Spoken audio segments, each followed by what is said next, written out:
So I never react to Draymond Green news. He got ejected. Eye roll. Shouldn't have been. He's a defensive catalyst. He's going to be a Hall of Famer.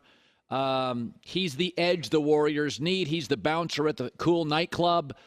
He's tough. He's relentless. Steve Kerr has told people I know privately, his value at practice, his value on the flight, his value off the floor is even bigger than it is on the floor.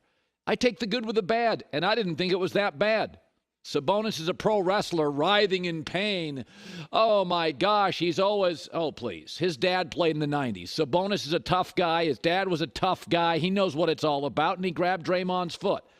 Every dynasty's got a tough guy. I grew up in the 1970s. Maurice Lucas of the Blazers.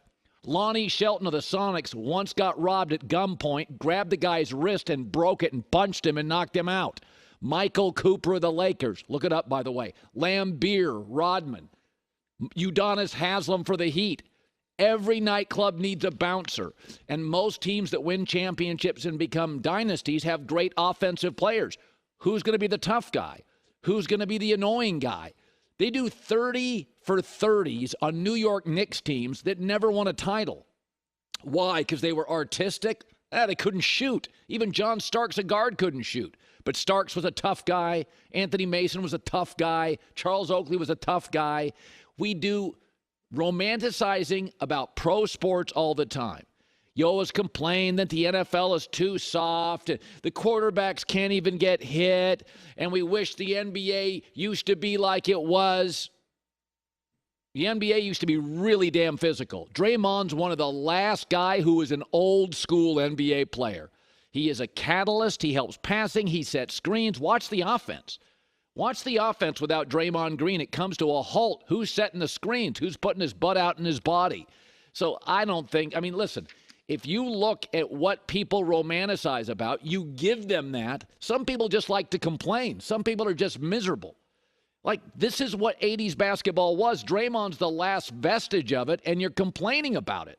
I love him. I think he's great. Yes, he works for my podcast company, but the reason I got him is because he's raw and authentic. By the way, Charles Barkley was an enforcer, and everybody loves Charles Barkley. So here is Draymond after the ejection and the guy he got into a tussle with. My leg got grabbed. Second time in 2 nights. Referees just watch it. I got to land my foot somewhere. And I'm not the most flexible person, so it's not stretching that far. I can only step so far and pulling my leg away. So it is what it is. What was the explanation they gave? I know they gave him a technical, then obviously you. The explanation was I stumped too hard. What happened in that sequence with Draymond? Let's play our basketball. Look at the fans. This is it, We're here to fight, So every time we step on the floor, we're going to give everything for our teammates and the franchise. Do you have any animosity about what happened there? No, we're both fighting for the rebound, We foul on each other. Stuff happens. It's basketball. We got to move on next play. By the way, I saw a story this week. You know who LeBron wants on the team and Anthony Davis? They want Draymond Green. Say what you will. When you're 25 years old, you don't understand. Every great team in my childhood, the Sixers had tough guys. The Sonics, the Blazers, the Bulls, the Lakers, the Pistons. You had to have one. It's like in hockey. Somebody has to protect Gretzky. Somebody has to protect the star. In the NBA, you've got to have an annoyance, a guy that's willing to give his body up. Sabonis is a tough guy. I covered his dad. He knows what the game's all about. You complain about the physicality of basketball. How? We're doing romanticizing 30 for 30s on a Knicks team that couldn't shoot. We're not doing it because they were pretty. We're doing it because they were tough.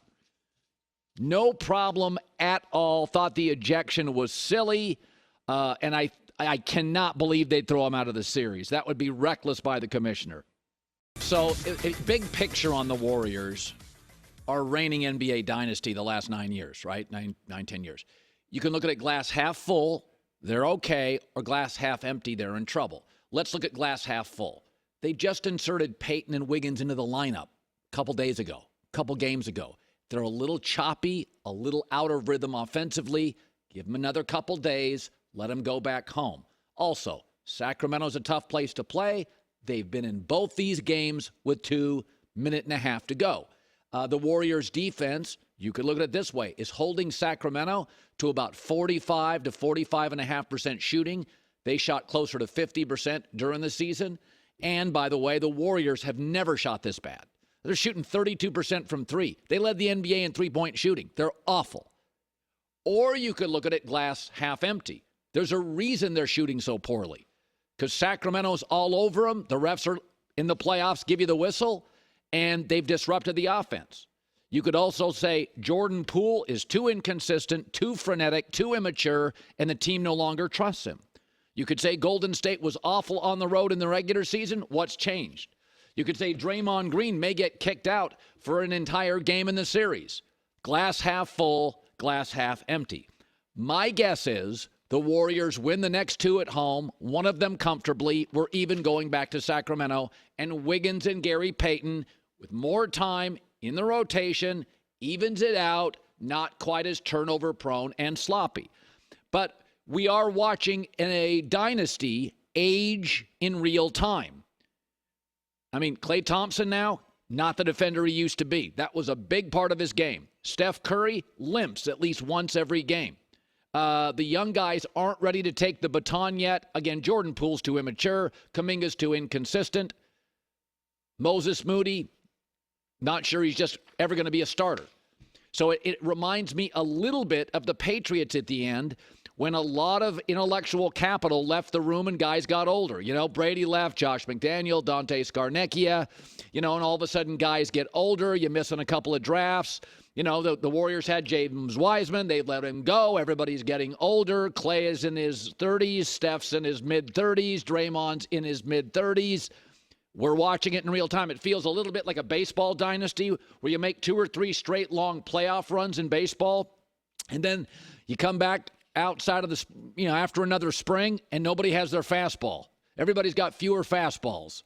Used to have 20 a game. Now it's down to 6 for your aces. And I kind of feel like we're watching it in real time.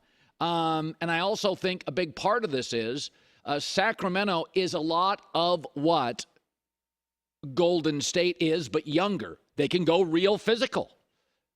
Golden State was always a much better defensive team than they got credit for. Last year we talked about the Celtics D. It was the Warriors D in the finals that shut down Boston. So Sacramento, we talk about their offense, but they've been very physical, and Steve Kerr noted that after last night's loss. They played better than we did down the stretch. I thought they were more physical tonight. It was an incredibly physical game.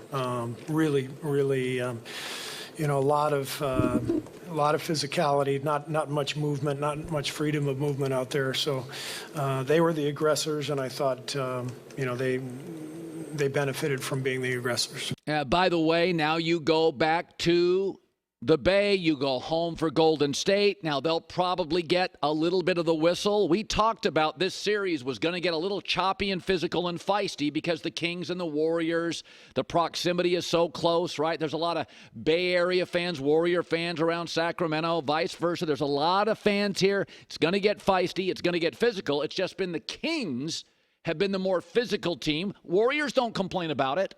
Warriors can get chippy too, but the Kings have been the more physical team, and that's why Golden State's three-point shooting has been awful. It'll get better at home. They'll get a couple of home whistles. My guess, glass half full, the Warriors will even it up. But this is an old Warrior team that was bad on the road and played a lot of basketball last year when everybody else was resting. They were in highly physical series. It's what makes the NBA fun. Not sure how it's going to end. Picked Golden State in 6. Not feeling great about the 6 as of this morning.